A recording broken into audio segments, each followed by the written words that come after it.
Hey guys, this is Ronnie. Today we are working on a mass airflow sensor on a 2007 Ford Explorer 4.6 liter engine.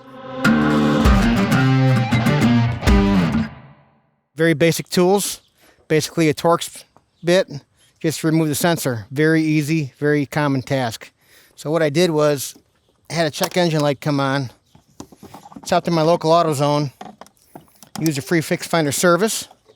They determined that I need a new mass airflow sensor, which I'm unhooking now. I picked up a Duralast sensor and I'm going to swap it out.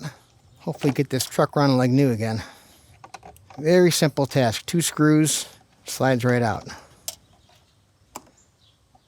And there we have the old sensor. Here's our new sensor. This only goes in one way. There's an arrow on it to tell you which way it goes. The air flows to the engine through the sensor in this direction.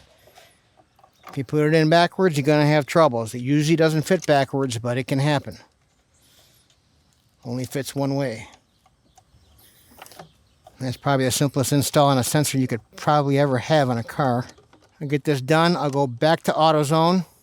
I'll borrow a scan tool. I'll clear my code, take it for a ride. Code will stay off. I'll be running good again. That's about as simple as it gets. All right, so there's your simple task on changing a mass airflow sensor. Please like and subscribe, and we'll check you on the next one.